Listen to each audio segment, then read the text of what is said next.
TSF Entertainment.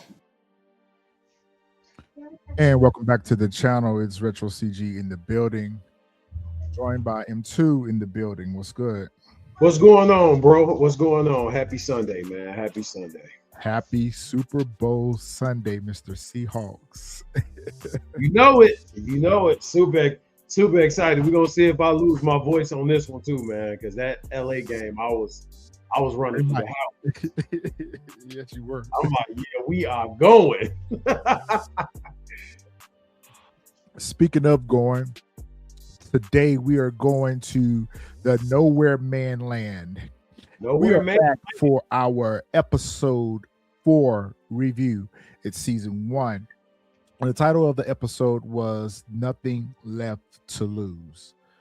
What were your thoughts on the episode? I think that with the episode, a lot of your predictions were correct. I saw a lot of things that you spoke of from episode 1 actually take place in this episode. So as we go through that episode, episode and recap it, basically I'll be able to speak on those things if you don't speak on them before I speak on them. But I also saw a lot of things in this episode where the predictions that we had for characters like Jonah, we saw those take place in this episode, which I feel as though with the Nowhere Man, I think is one of those series where STARZ need to kind of give this series a budget and maybe return it for a second and third season. I mean, I don't see them filling everything, all the questions that we have into the next 2 episodes, which this is only a 6-episode series. So I don't see them filling all the questions that we have in the next 2 episodes. So I would like to actually see this series be extended. I would like to see more of this series. And because STARZ purchased the US rights for this show, I'm not sure if they are going to produce new episodes. I know it's co-produced by Prime, and Motion Story, I believe, is the production company that produced this show. I think it was originally maybe produced in Africa and then now brought over to the US, and kind of like what they did with Top Boy. Typically shows that migrate over from other countries here to the US don't get the love that they deserve because of it. And this is a perfect example of that, because I think that if STARZ Lionsgate would have put a little bit behind this and maybe produced maybe 2 more episodes to give it a longer season, I think we would get a lot of those answers. So I agree with you on that. I do not know that we are going to get a lot of those answers to questions that we or the audience may have. There's only 2 episodes left, and we know that we got to get to the end of the season. So I don't think we're going to spend much more time developing characters that we've already spent time with. Right. So I enjoyed the episode, and yes, if you guys are not checking out our episode recaps, you better, because we're telling you what's going to happen in the next episode. We are literally telling you what's going to happen in the next episode. So come on over here and check these reviews out, because we be on point. All right, with that being said, let's go ahead and dive on into this episode. There's some things to talk about. Episode 4 synopsis. When Jonah commits an unthinkable crime, which we knew that was going to be him taking Nandi, Lukas is pushed to his breaking point. To save an innocent life, he must face Jonah's darkness and buried truths of his own past, the guilt and the lies he's avoided. That part right there, I want to unpack that a little bit. The guilt and the lies that he's avoided. So what is it that you think Lukas is feeling guilty about, and what lies? I think that with Lukas, I think Lukas is trying to come out of his life as the Nowhere Man. I think that he's trying to really leave all that behind and try to be a model citizen. And in this episode, I feel as though Jonah's not having that. He's just like, this is what you are, and what you're trying to be. Yeah, that's not you. That's not it. This is you. Yeah, this is you. This is what you need to be 24/7, 365. You are not this patriot of justice, a women's shelter, or Cape Town, Africa. You're not this patriot. You are the nowhere man. That's a very good insight. So I'll dive into that a little bit when we get to that particular scene, because I do think I think you're onto something with that comment. I do think that you're onto something with that. So the episode kicks off with Neo reading Nandi a bedtime story, and she has dived into this mother figure feet first. I mean, she's all the way in with this little girl. And we said this way back in episode 1 recap that we thought that Neo was going to take a liking to this child to replace the one that she lost, that Puma punched out of her stomach. Yeah. So I definitely reading it. Go ahead. I definitely the moment I saw this and this scene and she was reading to her and she said, "I love you." I'm like, well, there go what Retro CG was talking about. I'm like, Nandi and Neo, there's the mother right there. Yep. Mother and child. What a beautiful moment. What a beautiful sight to see, mother and child. All right. So after she finished reading Nandi her bedtime story, she goes back to bed, and we see that her and Lukas are sharing a bed, which we saw in the last episode that they would have had, and they were intimate with each other. Yeah. So normally Lukas goes on back to his room to stay, but he spent the night with her. So she's kind of getting into bed, and she's not really sure how to feel about all this, because Lukas has been very standoffish from her. And as far as intimacy is concerned, the more she tries to get closer to him, the more he pulls away. So she's just trying to, like ease on into this thing and not make him run away again, because, she's enjoying the moment. Yeah. So as he's lying there, sleeping, she pulls up her phone, and of course, she's looking up information on how to become a foster parent. Yep. And I have questions about all this, but I will save them to the end of the series, because maybe they get answered in the next 2 episodes. Yeah. I have little doubt that they will, but I'm just going to hold out hope that they may get answered. So she's sitting here doing some research on how to become a foster parent. So obviously she wants to take Nandi on as her own. As she's doing that, Lukas is having a dream, which is a flashback. I am beginning to think now that all of these flashbacks go back to the very first one at the beginning of the show with the chopper and him hijacking the chopper. I think all of these flashbacks are connected. Yeah, me too. I agree. I don't think they're the different moments. They're all, because this right here in this flashback right here, it was before the mission. Right. The night before. Yep. It was the night before they went on the mission. So I'm beginning to now think that all of these flashbacks are somehow connected to what's happened or what's going to happen. Yeah. So Jonah and Lukas are at a bar, and you can see they're knocking them down. They're knocking down some beers or whatever, and they're just sitting back talking about. They're just talking about life. And Jonah announces his plans to retire after this job right here. This was their last job. So what are they? Because at first I thought he was a military installation. I thought they were a special ops military installation, but apparently not. He has been in the military and he has military training, but it seems like they're part of some type of mercenary pack. I was going to say I think they're mercenaries for hire is what I think they are. Okay, perfect. Is what I think. I think they are. I think they're mercenaries for hire. Just to speak on that, yeah, the whole dream thing. I think them putting these flashbacks in the dream is really filling a lot of voids or questions that we would have. They're kind of answering the questions for us before we even ask them through the flashbacks. through the flashbacks, right?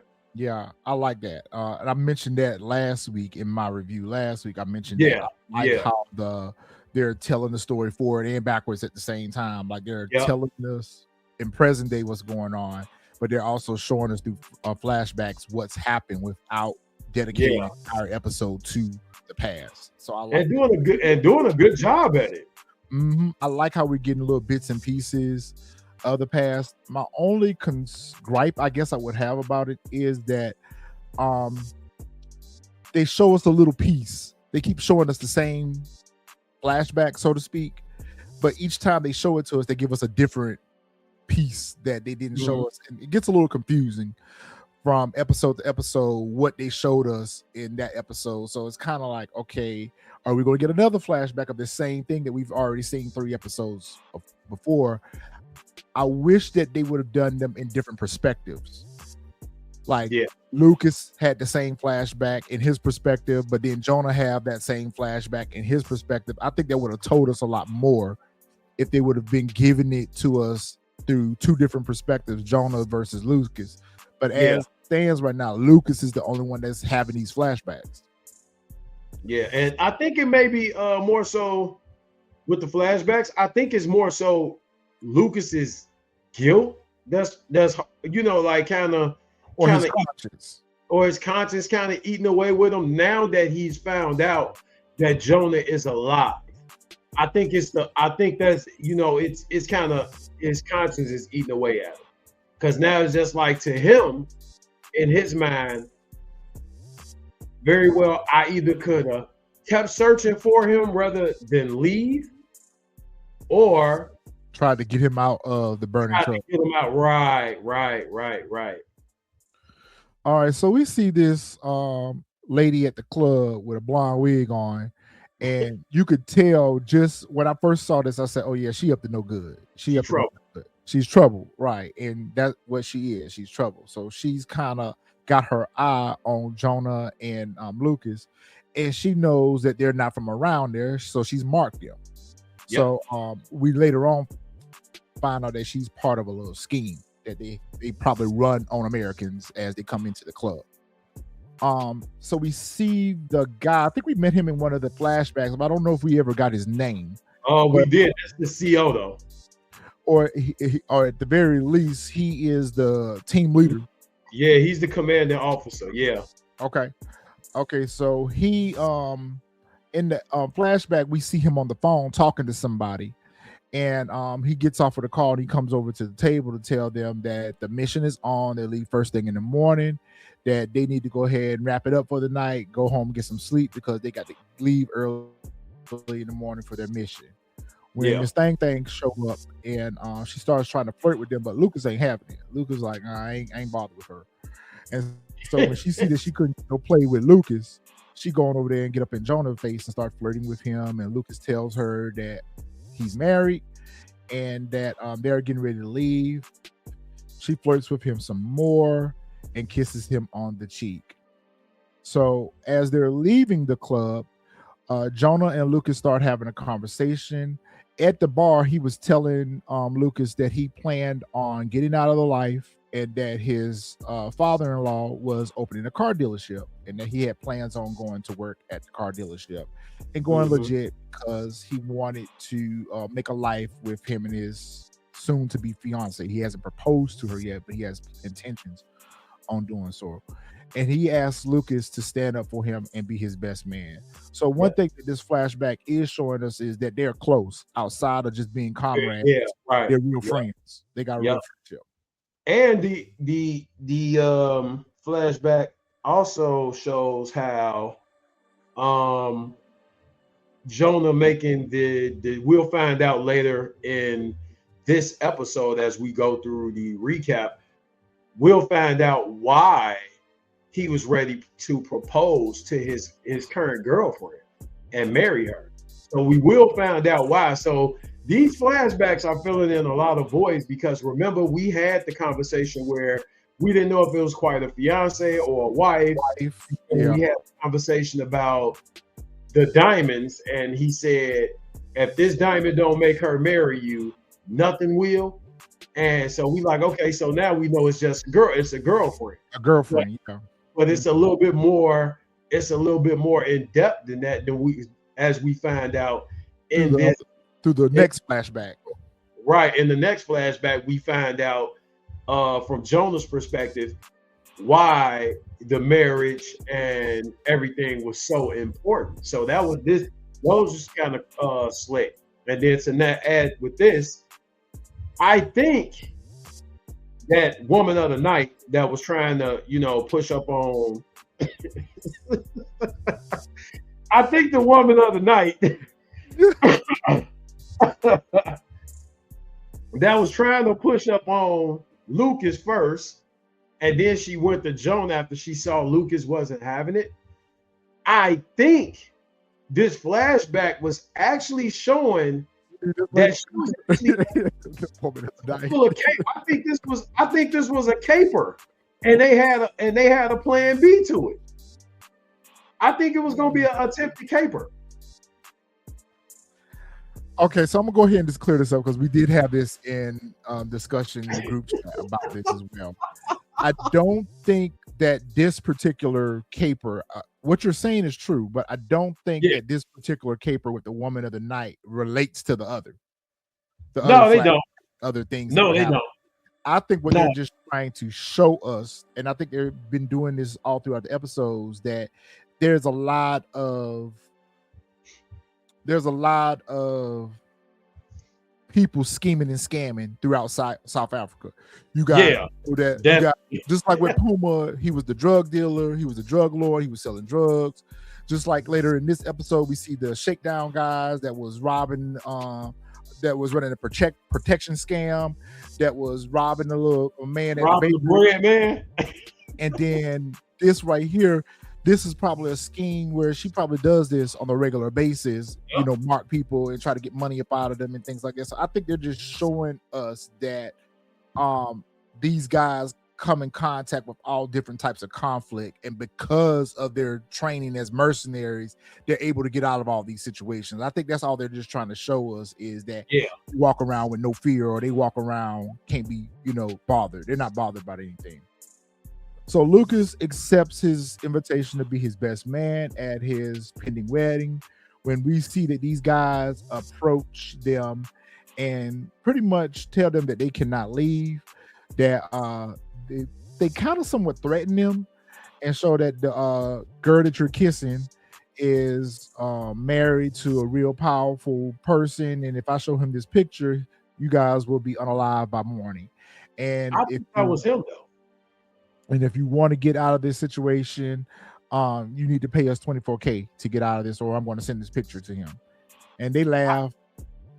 Go ahead. I think that was him though. I'm just going with what he said. You kind of speak into the third person. Yeah. I don't think there ever was a husband. I think this was like one of those extortion acts. It is an extortion act. Like an extortion scheme.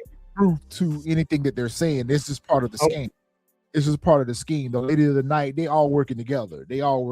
Because keep in mind what he asked for. He asked for $24,000. So I figured split for everybody. Everybody get a cut off of the scam that they're putting on. I agree with you. I don't think there was a husband involved at all. I just think that was supposed to have been intimidation. It was supposed to, scare them into paying the money. They laugh about it, joke about it, and they ain't going. And so he pulls a weapon on them and threatens them. And of course, Lukas and Jonah were able to disarm them and go to work on them. They give them a good beatdown. Dispatched. They give them a good beatdown, and they go on about their night. They ain't even bothered with this. And so now the one thing about that slide, that particular scene, was that $24,000 USD or $24,000 in African currency? Because that's when he was just like 24,000. I was just like, oh snap! Like, is he asking? And my mind instantly went to 24,000 USD. But I don't know if he was asking for 24,000 in African currency. I don't know. I would assume that he was probably asking for it in USD since there are Americans. That's what I thought. That's what I But thought. technically, they're not Americans either. So Right. I would assume that they were just asking for the 24K no matter how they got it. Never thought about it from that perspective.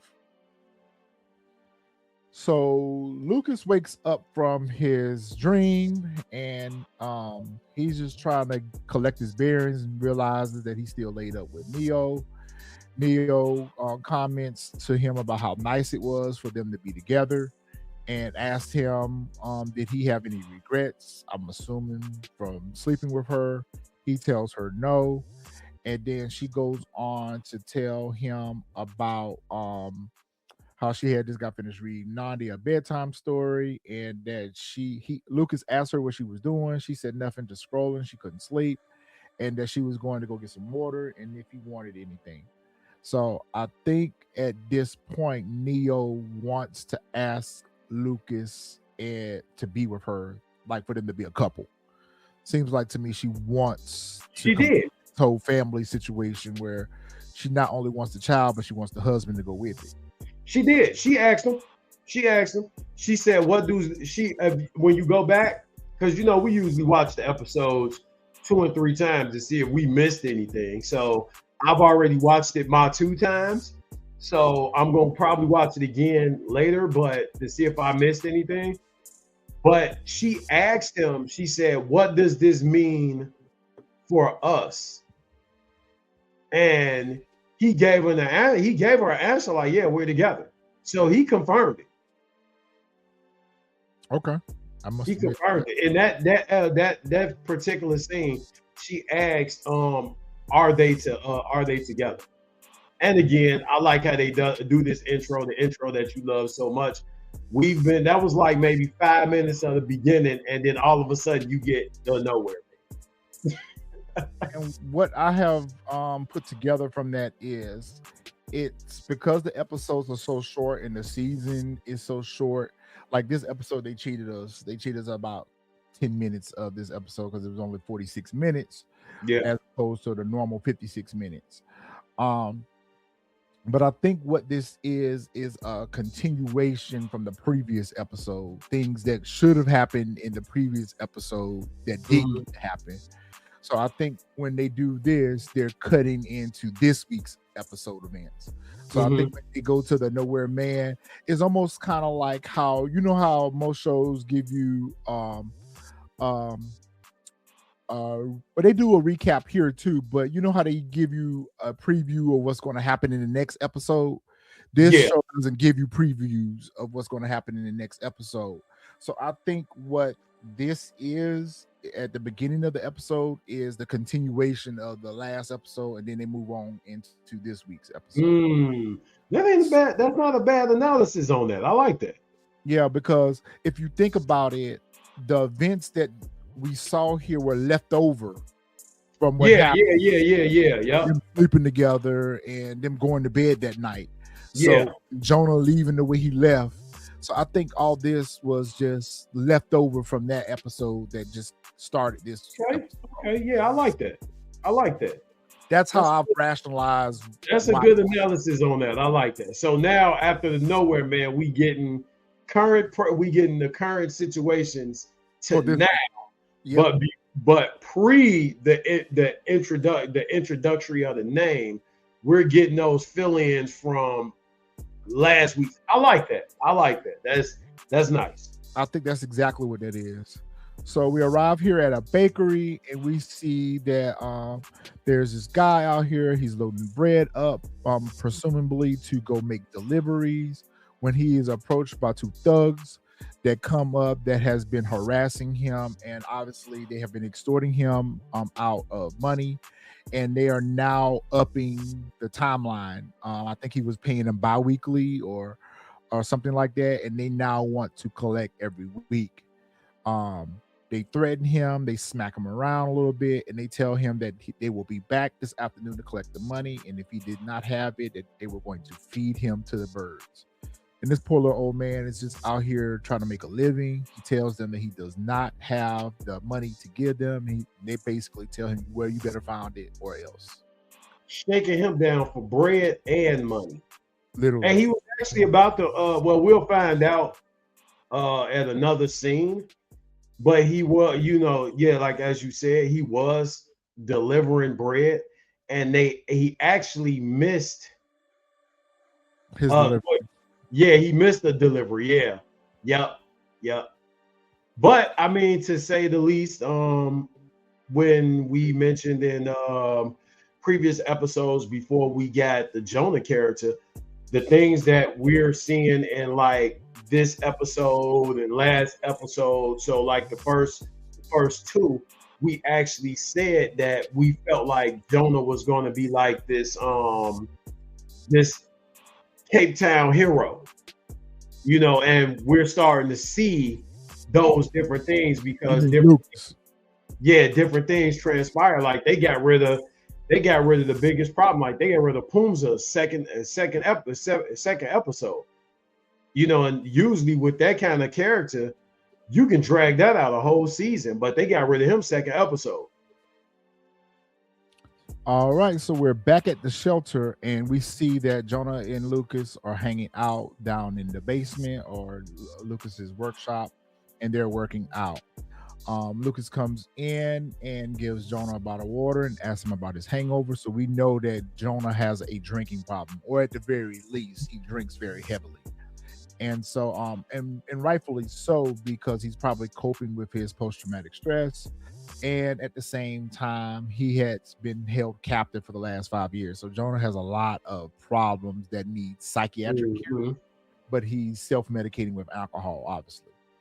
So they begin to have a conversation, and Jonah pretty much talks to Lukas about how he seems to have a good thing going with Neo. Like, is that your new situation? He was like, nah, something like that. He was like, how serious are you? He was like, we're just trying to figure things out. And then he asked him about the shelter. Like, you got a sweet deal here? He was like, dude, it's just a shelter. And he was like, well, where's the money coming from? He was like, what money? It's a shelter. He was like, basically, we take handouts and, we, do a little bit this, do a little bit that. And then Jonah goes over and looks at the artwork, and he comments about the artwork, and he does not seem, and I don't see why Lukas is not picking up on his vibes from here, because he does not seem happy for Lukas. And side comments and remarks about, oh, it must be good for you. You got a new life. You got a new family. How good for you. Lukas should at this point ask, yo, bro, what's going on with you? Why are you so salty? Why are you so bitter? But all this continues to fly over Lucas's head, or at the very least, Lukas is ignoring it and just happy to have his brother back. But he has not yet to realize that his brother is broken beyond repair. Yeah, I will have to agree with you on that when you said, he's just happy to have his brother back, because my situational awareness would have went off on that, especially when you look at the fact, like you said, he asked him about the shelter and mentioned money. Like, it's just a shelter. Like, we get by through, donations and stuff like that, which to me, I would have felt like he was leaning up. Yeah, like sizing me up or leaning more towards like how much money you got going through this place that you're able, because he felt like Lukas was like the number one for the shelter. So where's all his money coming from? Which, and why he thinks that the shelter is a thriving business. It is a business to help people. Right, they're business. I think that the shelter is so lucrative, but I think I know. I think this, but you know what though? It's going to come out later in the episode. But what you just said, now that other scene, that when we get there, I feel as though now that you mentioned what you just mentioned, that was his reason asking about what he asked for coming from. Yep, exactly. So Miss Mel is out front and she's trying to call, which we learn in this scene right here that she's looking for the bread delivery, and the bread delivery has not come. She's probably on the phone with the guy where the guy tells her probably that he has been attacked and he will not be able to make the bread delivery for today. Neo comes out and she tells Neo about what has happened. Neo tells her to go ahead and hand out what she has, and she will call around and try to find out what's going on. So it seems like the morning routine for the shelter is they come outside of the shelter and they feed the hungry, basically. So that's part of their thing that they do at the shelter. So back at the in Lucas's workshop, Jonas is just looking around, asking about the artwork and asking about things that, again, he does not seem to share any enthusiasm about it. He's more so asking questions to figure out what's up with this. Yeah, he's doing recon. Yeah, he's doing recon. And so whenever friends start asking you about money and how much money you have and what money coming from, it's never a good thing, even in real life. Even when friends start asking you about your money and how much money you have and where you getting it from and all that, that tells you right there that they're looking at you for a alternative purpose, whether that's to ask you for money or to rob you for it. It's not good intentions. And so Lucas is like, I wouldn't say that I'm an artist. He was like, look, it's just stuff that I throw together to try to help make some money for the shelter. I sell these pieces and try to help make some money for the shelter. And Jonah ain't buying this at all. And so Neo comes in, and this is where I realized that she's perfectly fine with what Lucas does. Granted that he did the things that he did for her to protect her, that was a whole kind of different situation. But this hero for hire thing is like every week we run to Lucas to tell Lucas about somebody else's problem for him to go take care of it. Like, she's perfectly fine with sending him out here to unallow people. But the crap, this right here made me realize like why they got rid of Pumza so fast, because we said in the first and second episode it's going to be some kind of way that Lucas continues to exercise his special set of skills. And now, it's like when this particular scene took place, I just felt like she was coming down in a layer of heroes and just like, yep, so hey, check this out, guys. We got these people over here shaking the bread man down, and we need them over there taken care of because they messing up deliveries. Yep.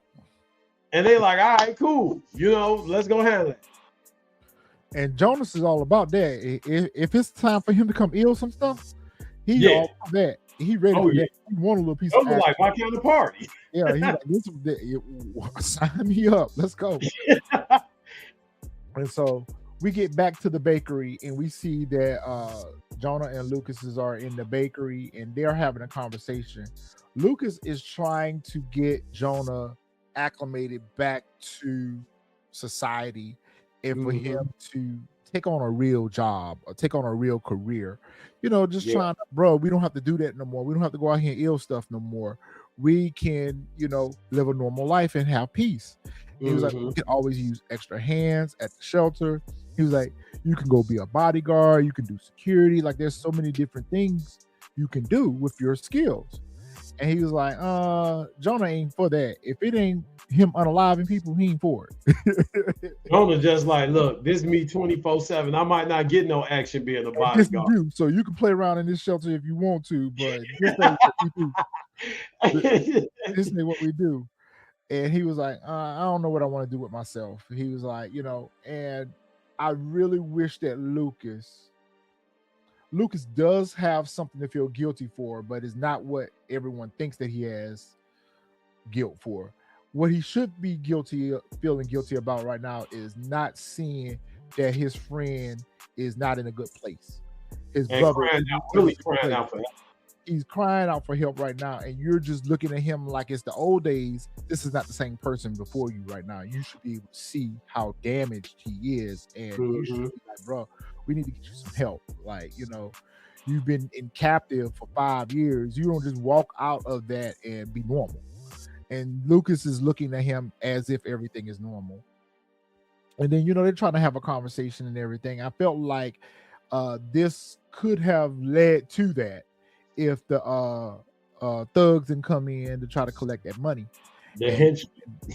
They came in and they're like, "Who are you?" And they was like, "We the new bakers." And he looking at him like, "You're right." And of course, Jonah attacks him, and he was like, "Yeah, I'm finna have some fun now." And like, he is excited to throw hands. Jonah didn't waste no time. Yeah, he's excited to throw hands on them.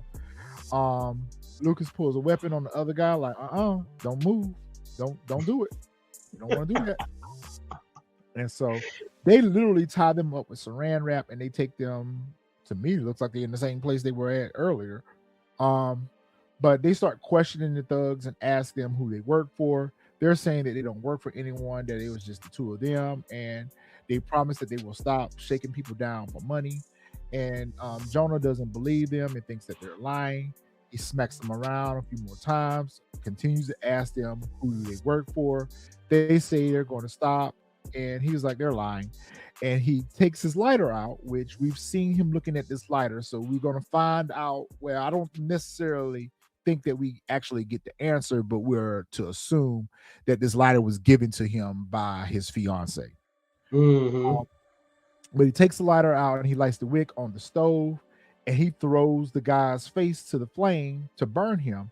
And he starts having a PTSD moment about what it feels like for your skin to be burnt and what that feeling is like. And he just starts crashing out and wants to burn the man's face off.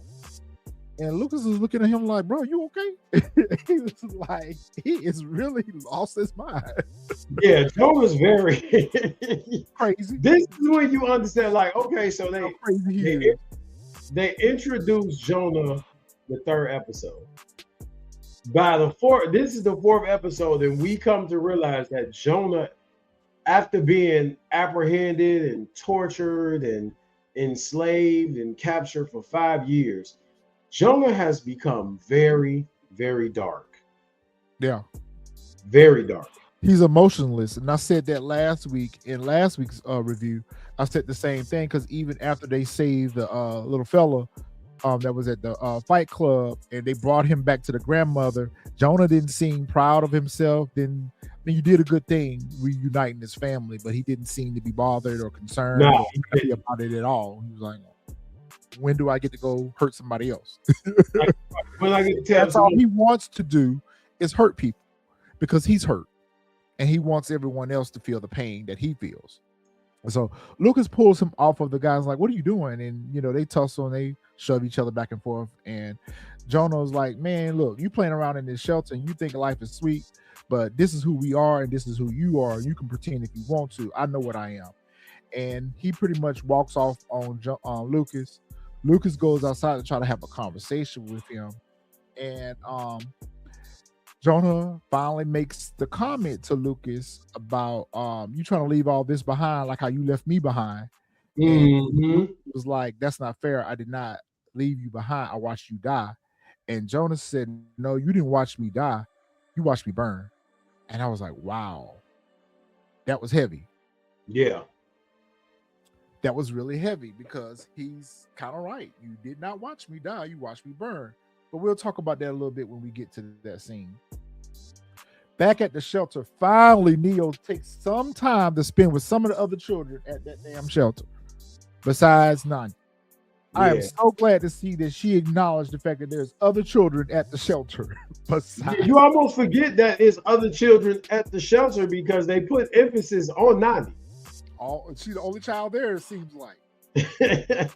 Even when they show her in her room, they don't even show the other kids in the room with Nani. Nope. They only show Nani up under the bed or in the bed or whatever. So it was just so refreshing to see that Neo realizes that there's other children in the shelter that she needed mind besides Nani. But look who she runs to. She runs to Nani. And Nani's sitting there playing with her toys, and she sits down and asks, can she play with her? And so this was her way of asking Nani how she would feel about her becoming her mother. And Nani is, shout out to this little girl. This little girl does a great job. Yeah. She is a really good actress and she speaks so well. I really like how this child speaks. She does not put me in the mindset of a child. She speaks so articulate. So I'm very impressed with this little child. And so the little child says, Nandi says, yes, I would love for you to be my mommy. She gets up and she gives her a hug, and they're going to be a family. And I just knew the little girl was going to ask, will Lucas be my daddy? I just knew this. I was waiting on that. I was waiting on that. We see that the little girl has taken a liking to Lucas since episode 1. She's been following Lucas around. She looks at Lucas like her father figure. Yeah. So Nandi runs back to her little office area and she goes ahead and starts the application to become a foster parent. And she submits the application and she gets a call from her friend that's at the art gallery, that works at an art gallery. Apparently, Neo has taken photos of Lucas's sculptures and sent to her friend. And her friend said, girl, guess what? These folks want to buy this stuff. And not only do they want to buy it, but they want to make it its own exhibition, exhibit. And so she was like, they want to meet Lucas. Can you get him down here? And Neo like, oh, whoa, this is moving way faster than I thought. She was like, let me talk to Lucas about it. I'll get back to you. And she's like, you better hurry up because this is a good opportunity, which we later on see in the episode where they do go down to the art gallery and see about it. But she was pretty much talking about how she was going to invite her top buyers down to purchase some of the artwork and that how great of an opportunity this would be for Lucas. Which is pretty good because when, we had Miss Ruby in the first 2 episodes, they were talking about how they lost a lot of the sponsors for the shelter. The sponsors for the shelter and everything like that. So having that opportunity, it gives the shelter some light at the end of the tunnel. You got Nandi. She's going to be pretty much. Neo is looking for to going into foster care with her. Then the money situation. It comes to a point where it can be very well resolved because Lucas's artwork and pretty much predatory artwork, because Miss Ruby told him like, yeah, these are all predators. So it shows what's in your mind. And basically them taking those statues, and I'm not sure what they'll be valued at or what the purchase would be, but it gives the shelter that financial side of things as well that they were lacking because they lost those sponsors from the private schools and everything. All right, so we finally get some answers that left us with more questions. Jonah goes to a gravesite and we realize that it's his fiance, Anya. Yep. And we also learn, and we don't learn in this particular scene right here, but we learn later on in the episode that she unalived herself. And I really need for them to tell us why she unalived herself. I like your point that you mentioned off camera that she unalived herself when she thought that Jonah was dead. That's a good point. That's a very good point. So here, Jonah is reminiscing, and he has a flashback to where she tells him that she is pregnant with a boy, and that she was 4 months pregnant with a boy, and that they were having a baby. And he was so excited about that. That would have been a perfect opportunity for him to propose then. But going back to your earlier point, this is the reason why he wanted to marry her, because he was getting ready to start a family. And he was excited about that. He looks at this lighter again, which the message scribed on the lighter says, "A love that can burn the world," something to that effect. He's been carrying this lighter around, and I guess it's presumed that she gave him that lighter because he leaves it on the grave with her. So he's extremely broken at the fact that she's unalived herself and his family is gone, and there was nothing he can do about it because obviously this must have happened during the time that he was held captive. Right. So we get that answer, but it left us with a big question as to why did she unalive herself? Back at the shelter, this scene right here left me with a huge question mark. A huge question mark. And I don't know if this was just bad post-production, but Lukas is having yet another flashback back to that moment. But this time, Jonah is inside the truck burning. I think that took place because he said, "You didn't watch me die, you watched me burn." And that's how I rationalized it in my mind too. I rationalized okay. He is thinking back on that comment that Jonah made to him outside the bakery, that you didn't watch me die, you watched me burn.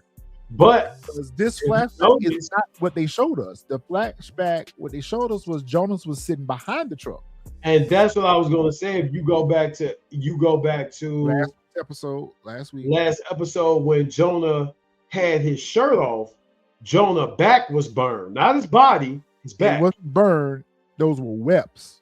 Those were webs as well. Yeah. Those were webs from when he was being beaten. But see, that was my big question too. I said that too. Jonah should have 3rd-degree burns from head to toe. Right. He should be scarred from head to toe. Maybe what Jonah mentioned, he has a healing factor like Wolverine or Deadpool. Maybe that was like a how do you put it? When you say something, maybe he just told him, like, maybe he felt, maybe that was his way of saying, like, you basically left me in hell. Like, I was captive, I was beat, I was tortured, everything under the sun that you can very well possibly imagine, and I'm free now. I need for them to show us how he survived this. When did they snatch him up? Yeah. Did the captors pull him out of the fire? But I agree that this flashback right here is not really what happened. Right. He's remembering it this way because that's how Jonah said to him was, you didn't watch me die, you watched me burn. I agree with that. But this is not what happened because Jonah was not inside the truck. Neo comes in and asks him, are you okay? How's everything going? She hadn't seen him since she sent him out to take care of those attackers. So the bread gangsters.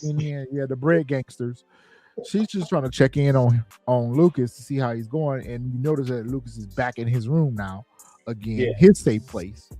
And so she comes in and she's like, are you okay? And he was like, yeah, I'm good. I'm just tired and everything. He wants to go take a shower. And of course, he's bothered by his last encounter with Jonah. And she just comes in and, I'm not going to say she's trying to press up on him, but she's trying to be there for him. She's trying to be supportive.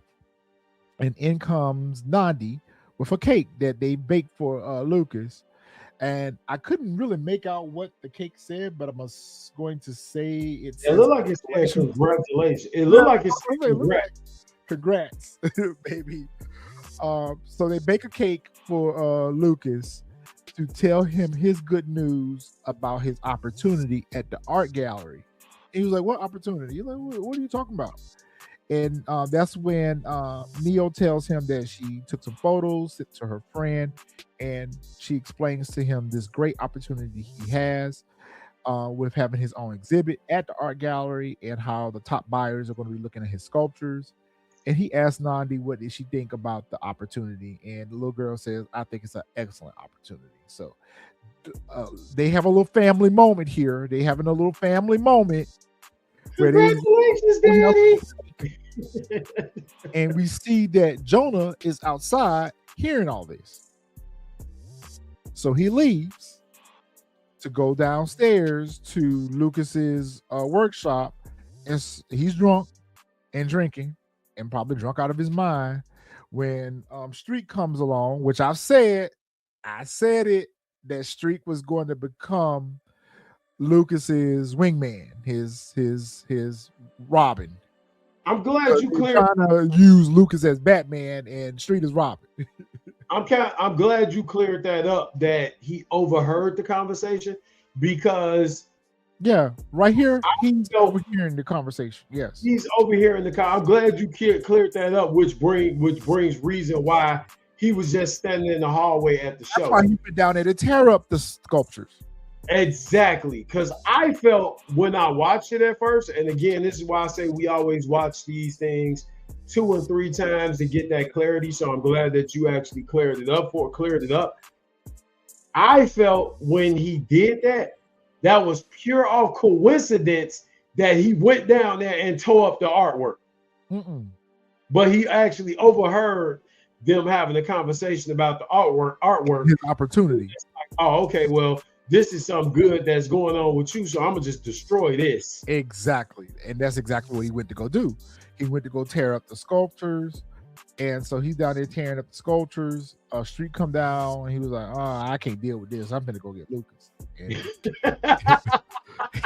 he run upstairs to go get Lukas, and Lukas come down and like, "Man, what are you doing? What's going on? What's going on with you?" This is when the light bulb should have popped on the top of his head that bro is sick. Yeah, bro, you're sick.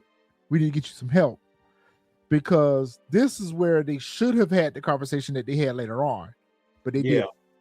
And so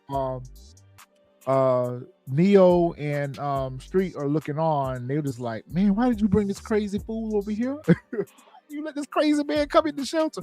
And they just let Jonah roam all around the shelter. He's all over the place. And so they have an argument here about well, it looks like you moving on and building yourself a new family while mine rots in the ground. And this is where Jonah reveals to Lukas that Anya unalived herself and that she was pregnant with a boy that he had planned on naming Lukas. And so right in there, Lukas should have threw his arms around him and said, "Bro, I'm sorry for about what happened. We're going to get you some help, blah, blah, blah, blah." But instead, you let him leave. You let him leave in this lethargic state. You let him leave upset, and you should have just kept your eye on Jonas at this point. I think that moment tore Lukas down too, though, because when he said I was going to name him, he said when he told him that she unalived herself, then turned around and told him that he was going to name his son Lukas. You can tell like that took a piece from Lukas, like, oh damn, I'm sorry. Yep. But like you said, at that point, he should have just put his arms around him and comfort him, like, "Hey man, I'm sorry." But that took a turn real quick. Yeah, because Jonah also, before he left, wanted to explain to Neo why they call him the Nowhere Man. And he basically told her in Street that your man can get into any place and unalive anyone. That's why they call him the Nowhere Man. And God knows what else he wants to do. So when Jonah shoves Lukas, Street, like he was getting ready to go do something, like, "Street, you better stay still or you get hurt." Because Neo grabbed him, like, "Hold on, whoa. Nope. Don't go over there. Do you want to get unalive? Street, don't go over there. Don't go over there. And so, yeah, you're right. This Jonah has really laid a bomb on Lukas, and Lukas does not know what to do with this situation. And he goes upstairs and continues to crash out. He bangs himself in the head. He screams loudly. And I don't understand why nobody else in the shelter is witnessing and seeing any of this or hearing any of this. When he looks at Nandi's little doll sitting here, I knew right then and there. I said it a couple weeks ago. I said, "Don't hurt that baby," is what I said. I said he gonna do something to that little girl. I told y'all he was gonna do something to her. But I'm glad he did not hurt her. But when he showed him, "Look at this doll," I knew that he was going to go after the child. Back at his hotel, again, his chest is completely void of any burns or scars. So maybe he didn't burn as bad as we are presuming that he may have. I think he burned at the back of the truck. They show him escaping the truck and the truck exploding. But I think he sustained burns from the back of the truck, because the burns are more so on his back with the whelps. Okay, that's a good point. I'll let you have that one. So he's back at his room for rent, hotel, unclear where he stays at outside of the shelter. He is not okay. He's not okay. He puts a weapon to his head to presumably unalive himself. And he starts having flashbacks of his time being tortured, where he's being beaten, choked, and tortured. They even put a weapon up to his head, presumably to play Russian roulette with him. They're pulling the trigger. And, at this point, he probably wants to go. And you have to also think about what's going on in his mind all this time. I said it last week. They're constantly asking him, who flew the chopper? Where are the diamonds? Who flew the chopper? Where are the diamonds? Who flew the chopper? Where are the diamonds? And so in his mind, he's probably asking himself that same question. Why did Lukas leave me? Who has the diamonds? And that is a very good question. Who flew the chopper and who has the diamonds? Because we know that Lukas don't have the diamonds. At least they haven't shown us that Lukas has the diamonds. I don't think he does. I don't think that Lukas has. I don't think he do. So he then takes the weapon and puts it in his mouth to unalive himself, but for some reason he can't bring himself to do it. Lukas is back at the shelter again, having thoughts about what has happened, when Neo comes in and tells him that it is not his fault, that he's traumatized and he needs help. I'm like, y'all just not realizing that? When he first showed up to the shelter, y'all should have realized he needed help. Yeah. And this is where she goes to tell him about her plans to adopt Nandi and for them to be a family. Going back to your earlier point. So she is just trying to keep Lukas focused on his blessings, his opportunities. Like, you got a good thing going for you. Don't let him drag you down, basically, is what she's so much saying. Right. That, you got this opportunity for the artwork. Me, you, and Nandi are about to be a family, whatever. She's starting to get on my nerves a little bit.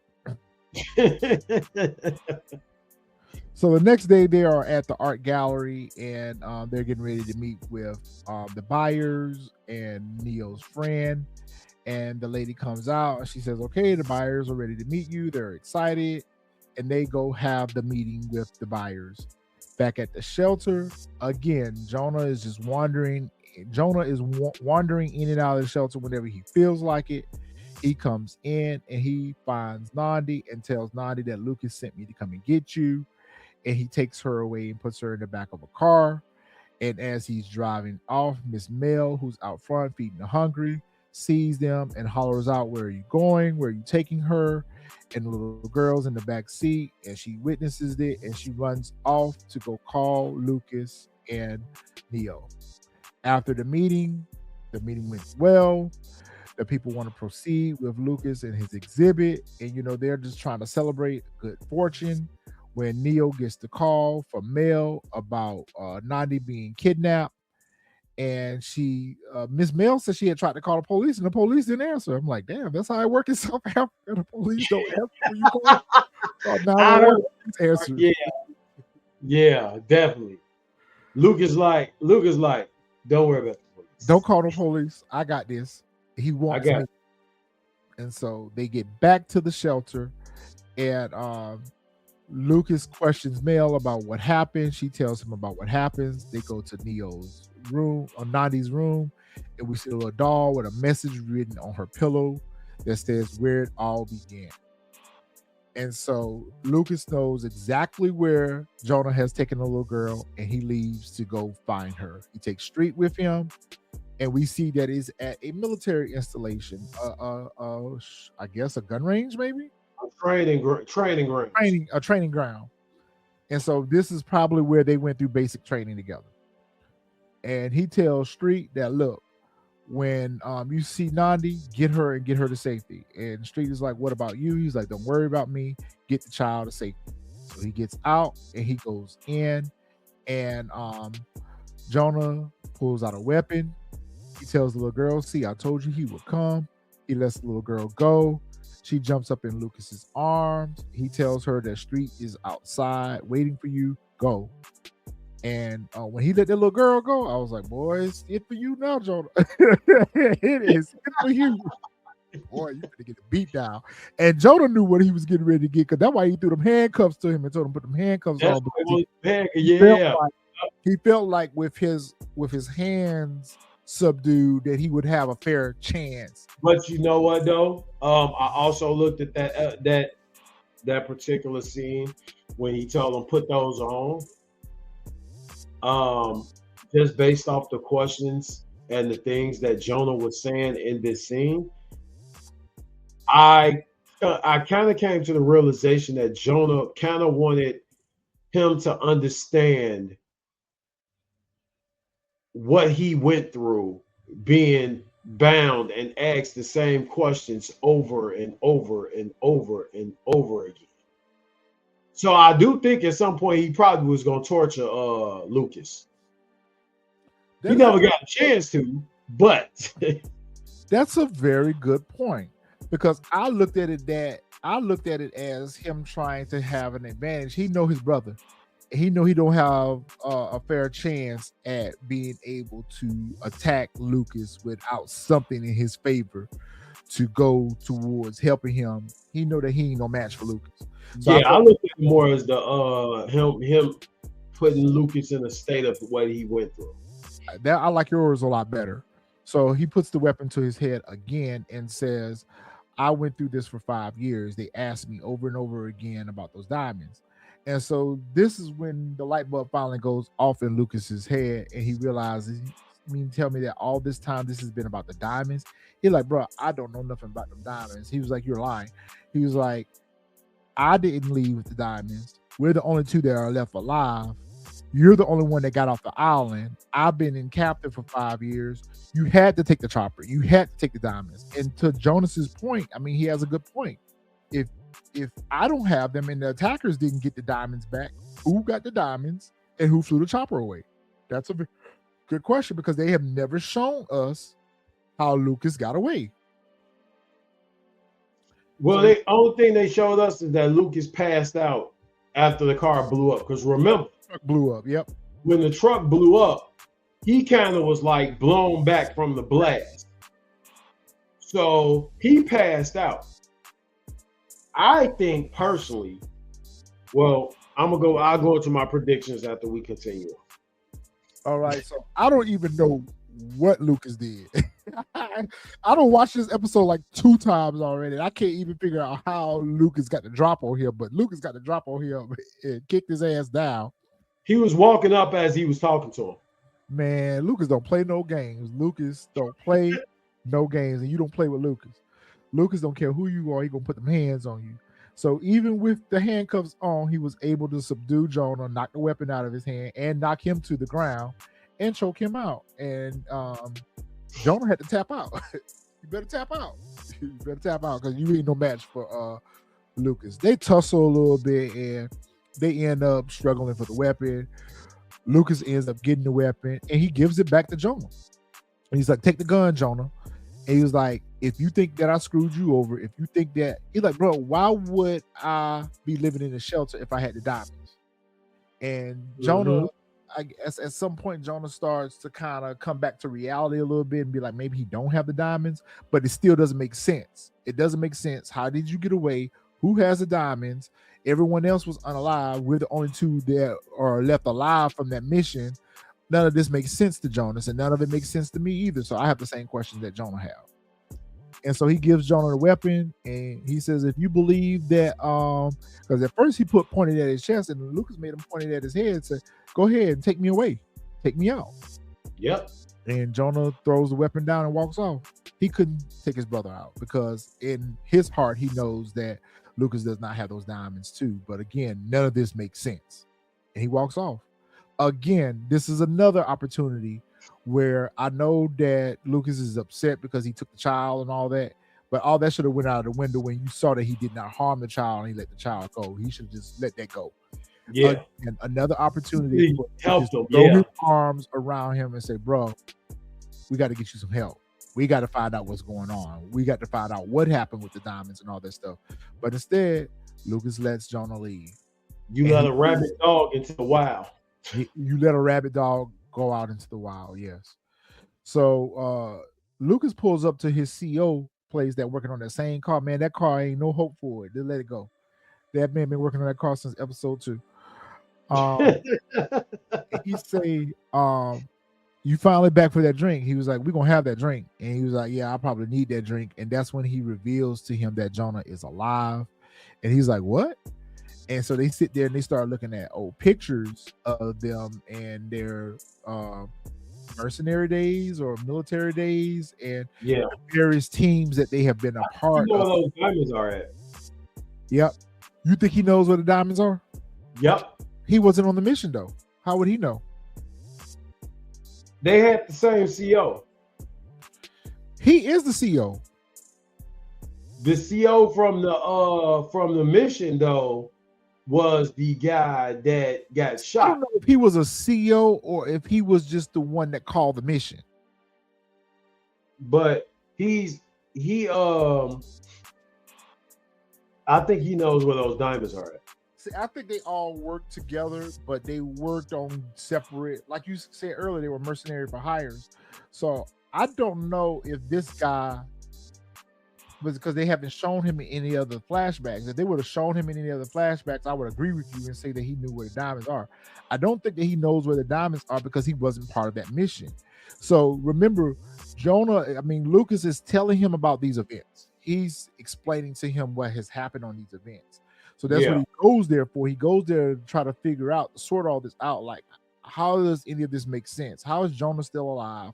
Who flew the chopper away and who has the diamond? So now Lukas is forced to ask these questions too, where before in the past, Lukas never really asked those questions. He just kind of let it go.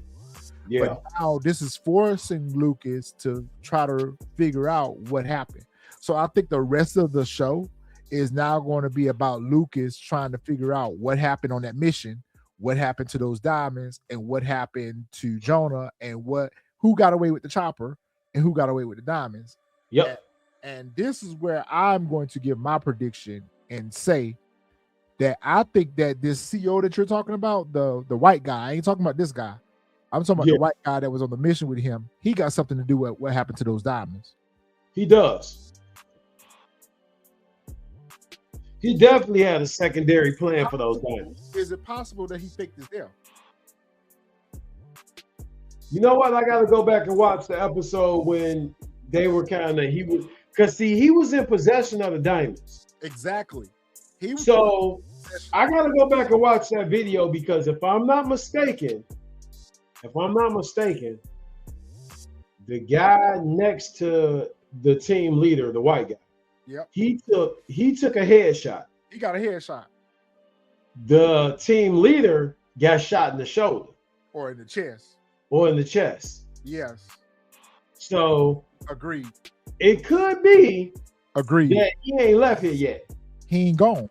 And he flew the chopper away because he flew the chopper away. Yep. And he flew the chopper away. That is my prediction. My prediction is the team leader or the CEO, whatever he is, the white guy that called the mission. Because remember, back at the club, Lukas asked him, what about the money? He's like, it's what we asked for. And I think it was $4 million. Yep, he did. Yep, he did. So I think not only did he fly away with the diamonds, but he got the money too. So I think this was a setup for one, Lukas to get the diamonds. Two, for everyone else on the team to be eliminated so he could get away with the diamonds. But the fact that Jonah and Lukas both survived, that wasn't part of the plan. The part of the plan was everybody to get taken out, and he was going to be able to fly away in the sunset with the diamonds and get the money. So I am going to go out on a limb here and say that the team leader is still alive, somehow, some way, is still alive. He flew the chopper away. He has the diamonds, and Lukas and Jonah are going to find that out, and they're going to take him out. That's my prediction. Okay. I like that. It's got to be. Why else? What else could it be? We know that unless they're going to give us a major plot twist, and make it where Lukas does have the diamonds, and I hope that they don't do that because they have built us up to like this character. I don't think Lucas has them at all. I think the team, it has something to do with the team leader. Yep. And if the team leader is not still around, the team leader had a plan B for the plan A, and basically still got the diamonds and the money. He was in possession with those diamonds. So even if he did have a plan B, they would have had to get the diamonds from him. He's involved in any way, any scenario you want to look at it. He's involved. Now, maybe he could have switched. No, I don't see how he could have done that either. Nah, he ain't switched. You right. He got a lot to do with it. He's got everything to do with it. He was the one. He flew the chopper in, and he was probably the one that flew the chopper off. Yep. Is the way I look at it. Unless I don't know if they showed who was flying the chopper. I don't know if it was Lukas that flew the chopper in or if the team leader flew the chopper in. I want to say I felt like the team leader was the one that flew the chopper. It was the team leader, but Jonah did put emphasis on telling Lukas that he was the only one alive to be able to fly the chopper. From his perspective. From his perspective, remember, right. After that truck blew up, Jonah has no knowledge of what else happened after that, and neither did. So, to me, the perfect time for him to have gotten away would have been when Lukas was trying to go see about Jonah, and the truck blew up and he got blew back. That was a perfect time for the team leader to escape in the chopper with the diamonds. Yep. And that's my prediction on what's happening. All right. Do you have any more predictions for the remainder of the season? We got only 2 episodes left. So what do you think is going to happen? Predictions. I think that episode 5, we're going to get at least who has these diamonds, because it's playing on Lukas now that these diamonds is the reason why Jonah is acting the way that Jonah's acting. Even though Jonah is likely suffering from PTSD, he's lost his family, and the things that he's endured while being in captivity. I think that Lukas is going to make this his business to find out who has those diamonds. Agreed. All right, guys. So there you have it. The Nowhere Man, episode 4. Guys, y'all need to check this out. Now, I know a lot of people are saying that, and I don't understand the logic behind it, but I mean, to each his own. People are saying that they're going to wait and binge it. And it is a good binge series. I will say this. I would have liked to binge this. If this would have came out on Amazon Prime or Netflix or something like that, I would probably watch it from beginning to end too. However, all the other episodes, all the other shows that we watch, we would like to binge those too, but we watch them episode by episode. So it doesn't make sense why this one would be any different. Yep. But y'all need to go check out this. This is good. We need to get these ratings up a little bit for the Nowhere Man so we can get it renewed for season 2, because I do believe with only 2 episodes left, there is not going to be a 100% closure to all of the things that they've shown us. I do agree with you, though. I do think that we're going to find out next week what happened to these diamonds, and then the last episode is going to be the conclusion of it. Yeah. So we'll find out next week who has the diamonds, and then the following week we'll see who Lukas is going to unalive behind those diamonds. It's probably going to be the team leader. He's going to unalive the team leader is what's going to end up happening. I also think that when it gets into the depth of it, I think that Jonah, because he's so broken, and I don't think that him having some kind of normalcy is going to fix him. I do see him sacrificing himself for Jonah. I was going to ask you that. Do you think that for Lukas? I was going to ask you that. Right. I think that Jonah makes it out. For some reason, I think that him and Lukas are going to get back to their friendship is so strong. I think they're gonna get back, but I think he's gonna, your soon-to-be fiance unalive herself with. There's no purpose for him, is what you're saying. He's not. In his mind, there is no purpose for him. Everybody else has a reason for him to be around. In Lucas his got a happy mind, life now. there's no, I yeah. have nothing. So I could see where you would draw that conclusion. I could see where you could draw that conclusion that he would unalive himself. He's gonna be a, Not he's gonna be, unalive I himself, think but he's gonna be a sacrifice himself. sacrifice. He's gonna sacrifice himself so that Lucas can live. Yeah. I don't think that Lucas is gonna let him. I don't think that Lucas is gonna let him hurt himself. I don't think it's gonna be by way of him hurting himself though. I think once they find Okay, I get what you're saying. I think once he gets in depth, you know, Lucas going to his actual CO, which I think is like a secondary CO, like Lucas being in the actual military, then becoming this mercenary for hire, which is like two different things. I think that once they get into depth about the diamonds and find out who has these diamonds, I think that Lucas and Jonah are going to take on some kind of mission as far as finding the person responsible for this. I think episode 4 just set the premise for that. Like, let's find out, like now it's this emphasis, and I think you and Jason mentioned it in episode 2 when y'all was like, why is it such a big emphasis on these diamonds on our when we had that conversation through group talk. I think that now they're bringing that emphasis on diamonds again because it's like, all right, now what's going on with them?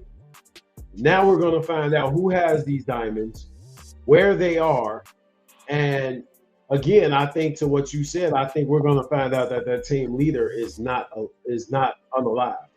Yep, and he has those diamonds, or at the very least, he sold the diamonds and he has that money from them. Yep. Diamonds.